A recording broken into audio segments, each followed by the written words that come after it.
Well, Minnesota's primary election is coming up on August 11th, and many voters are making decisions on who they want to advance to the November general election. In Senate District 7, which encompasses all of the city of Duluth and some surrounding townships, a competitive race pits the incumbent against his DFL-endorsed challenger. We've invited both candidates to the studio today for an Almanac North forum. Erik Simonson is the incumbent in Senate District 7. He is a former Duluth firefighter who now works at Lake Superior College, and Jen McEwen is the DFL-endorsed candidate in District 7. She is an attorney at a Duluth law firm. And welcome. Thanks to both of you for being here. We really appreciate it. Thank you for having us. Jen McEwen, you're the political newcomer here. Tell our viewers a little bit about yourself and why you decided to run for the Senate. Yeah, well, thank you. Thank you both for inviting us here to talk with you today and for your program and your work. Yeah, so a little bit about me. I am a lifelong Duluthian. I was raised here. I graduated from our public schools, and my dad was a public school teacher, and my mom was a nurse at St. Mary's. I am an attorney here in town. I represent disabled workers against insurance companies, and I'm also the president of the board of the Damiano Center here in Duluth. My husband is also a public school teacher, and we live in the Morley Heights neighborhood with our two kids. They're teenagers. And so why did you decide to run for the Senate? You know, I think this spring in particular, as we were just feeling the onset of the pandemic and the changes that we were making as a society and coping with the pandemic, it really set in for me this sense of urgency to deal with some of our most pressing issues that we've known we've had to deal with for some time. So that would include health care, that would include housing, that would include the climate crisis and transitioning to clean energy. You know, we've seen this spring what happens when we have been faced with a crisis, with the pandemic crisis in our community, and that we've been woefully unprepared in many ways for the impact of that crisis, and just how disproportionately that crisis has affected our most vulnerable communities and the most vulnerable members of our society. So that sense of urgency really hit me. And that in comparison, you know, also combined with some other things, you know, I've been following our incumbent senator, and some of the votes that he's taken I've disagreed with, in particular in regard to natural resource issues. And I would like to have a senator representing Duluth who is a strong advocate for making that change to a clean energy economy, who's going to be in St. Paul fighting for single-payer health care, the Minnesota Health Plan, and who's going to work in collaboration with people around the state really aggressively to end our housing crisis and to start making sure that we can approach housing as a right for one another. All right, Erik Simonson, you're the incumbent. Why should voters send you back to St. Paul? Well, I think it's important to recognize that we are in the midst of a pandemic, and there are a lot of things that are going to change in terms of priorities as the legislature comes back after the first of the year. The state of Minnesota is going to be facing a multi-billion-dollar budget shortfall, and that'll be the primary task of the 2021 legislature, is to put together a 2-year budget for the next biennium. I think, you know, my 8 years in the legislature, 4 years now in the Senate, I have the experience and I have the ability. Those relationships that you develop on both sides of the aisle are critically important as you work to try and, you know, define what solutions you can bring to the table that are good for not just for your community, but for your region and for the entire state. I decided probably late last fall to run for another term, and like I said, you know, with the onset of the pandemic in February and March, priorities did change, and we're going to have to deal with this budget crisis. But there are other things that I want to continue to work on. I'm proud of the work that we've done in the energy sector and want to continue to do that. And I think it's important to point out to voters too that, you know, I've been in the minority party for the last 6 years, and it's sometimes hard to achieve all of your goals when you're in the minority. But like I often tell people, you know, don't throw out the good in search of the perfect, and sometimes it it requires compromise and working together. You mentioned that you have served 8 years down in St. Paul. You've risen to assistant minority leader, and yet the DFL failed to endorse you. What do you attribute that to? Well, I think the DFL endorsement is born out of the local involvement within our community, within the Senate district. And I will say that I think over the course of the last few elections, we've seen a shift in our local party that's more in tune with some of the environmental issues and less in tune with the broader overall big tent party of the DFL, if you will. And I don't disagree that we may have differing views on certain things that have to do with natural resources, but I try to come at it from a practical point of view and work with all of our neighboring legislators, Senate and House. So I think that there's a big push that we need to take a big stand against some of these things like Polymet and Line 3. But at the same time, these are things that have been vetted, they've been permitted, and it's time to support these projects going forward. So I think our local DFL, at least the people that attend those conventions, it's only a few hundred people, have taken a shift to the left. What role do you think having a virtual versus a conventional convention this year had in the endorsement process?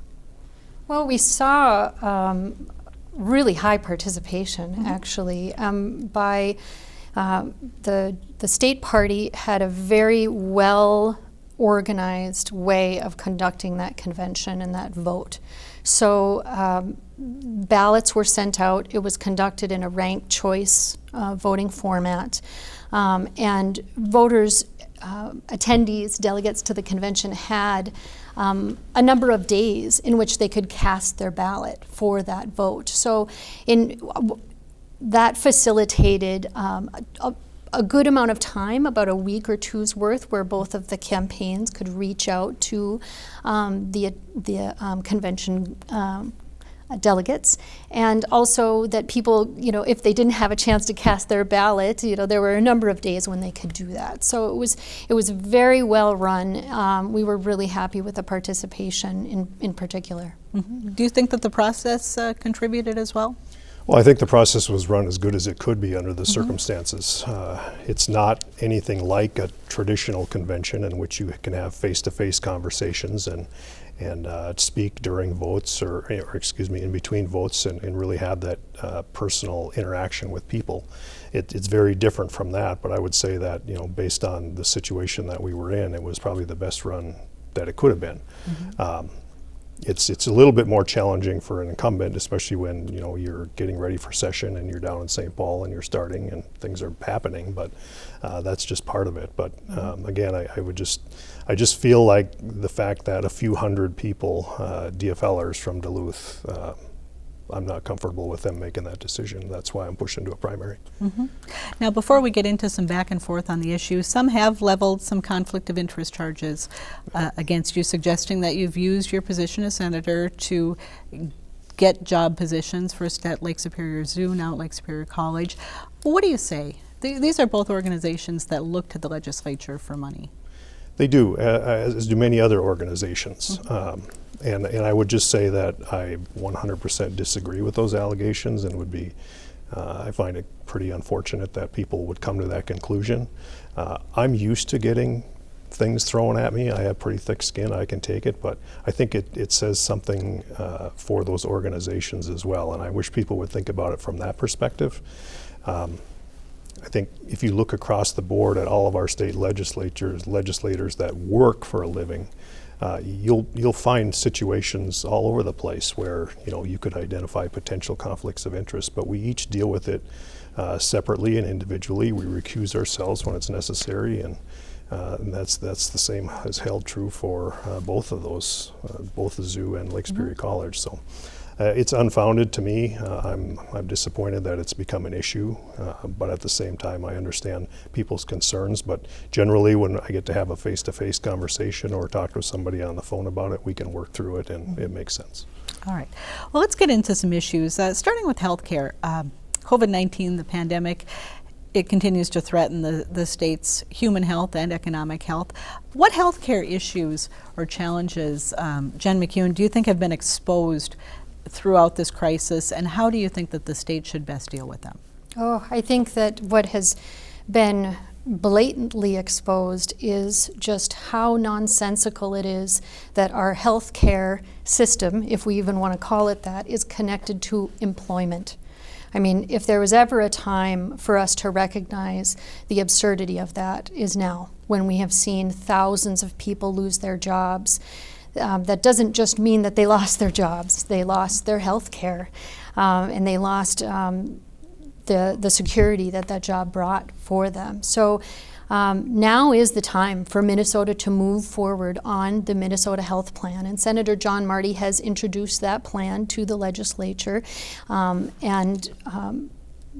is the time to move forward on that. And I do think that with the pandemic, Minnesotans recognize that we have to make some fundamental shifts in the way that we're approaching various issues, and healthcare is front and center there. So it's my intention to fight vigorously for the Minnesota Health Plan, and I think that, you know, if at the end of the day there's a compromise there, then we'll get to that at a certain point. And there's perhaps other compromise measures that we can take while we're fighting for the Minnesota Health Plan.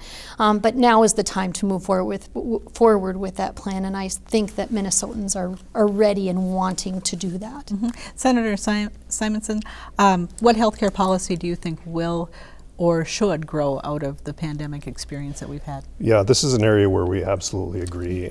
Senator Marty's plan, I think, is a good one. I've been a co-author on that bill for a while. We just haven't been able to get a hearing in the Republican-controlled Senate. I mean, and I think they look at it through the lens that it's some kind of socialistic medicine, but it's not. It's a way to do things differently to ensure that all Minnesotans have access to affordable health care. And that people aren't continuing to fall through the cracks, because this pandemic has really exposed a lot of the problems. Mm-hmm. You know, a number of things that we thought were resolved at one point in time have not been resolved, and we're just learning about that now. So my hope is that at some point in time we can get this bill in front of a committee and start having some hearings and start vetting it and figure out how we can move it forward. But to date, we haven't been able to have a single hearing. Mm-hmm. So many businesses across the state have been devastated by the COVID-19 crisis as well. Many won't come back. What should the state legislature do, and what would you like to do to reinvigorate the state's economy and particularly help lift up those small businesses again? Well, I think as the legislature continues through a series of special sessions this year and returns next year, in addition to the state budget problem, this will be at the top of the list of things that we're going to have to figure out ways to address. And I'll tell you, it is a serious problem. Every day now we're getting calls and working with different businesses just in this Senate district, trying to figure out ways to move forward. And now we're reaching that point where, you know, federal benefits are starting to expire for employees, and there's concern about, you know, unemployment insurance, and will it be extended, will it not? Businesses that haven't been able to generate revenue are getting into situations where how are they going to pay their property taxes, and it's a real crisis. So barring some intervention from the federal government that, you know, may or may not come, this is going to have to be top of mind, and we're going to have to work really closely with a lot of our loan and grant programs through DEED and figure out ways to soften some of the impacts to these local businesses, because we need these jobs. Mm-hmm. Jen McEwen? You know, I would agree with much of what Senator Simonson is saying here, but I would also add that now is the time to transition to a clean energy economy. The state can take a lot of steps to make that transition start to happen. And in particular here in northeastern Minnesota, our workforce is vulnerable because we're so tied to extractive industry in the form that is tied to fossil fuels. And as we are moving through this pandemic and in a time of crisis, you know, we do have the budget deficit looming, but as we know from our history, when we're facing recession and when we're facing depression, that is not the time to pull back and to force austerity on the population and to make cuts and draconian cuts. That's the time when we should be leaning in to our economic situation where we should be making investments. So if that means we have to raise revenues from the wealthiest Minnesotans and the largest corporations in Minnesota, we need to do that. Now is the time for us to be caring for one another, and now is the time to invest in the clean energy economy that we need to create over these next years, and that's going to lead us into the future and bring jobs, good living wage jobs for workers in northeastern Minnesota. Erik Simonson, is there a way to transition to a clean energy economy quickly that provides a clean and reliable and affordable energy future for the state? I think reliability and affordability are the key words, right? I think we could move as fast as we wanted to, but we might jeopardize one or the other or both. I think the state has been moving rapidly towards a cleaner energy economy. We have 3 large IOUs, independently owned utilities in Minnesota, Minnesota Power being one of them. XL Energy being the largest one. They've already announced that they're going to be at 100% renewables in the very near future. Minnesota Power is going to be at 50% renewables by 2021, just next year. So we're making this progress. We fully understand that northern Minnesota is got a bit of a challenge because we have such a large industrial load on our electrical system. So it's got a lot to do with transmission lines and capabilities and the whole grid. But we're moving as fast as we can, and at the same time trying to be mindful of those rates. Whether you're a residential ratepayer, business, commercial, industrial ratepayer, those rates are important. And going forward, especially as we recover from this recession, they're going to be even more important. Well, I hate to cut off the conversation right now, but we are getting a wrap. We could be talking for another hour about the issues, but appreciate you coming in and sharing some of your insights on issues that are important to our viewers. Best to both of you as you head toward the primary. Thank you. Thank you very much.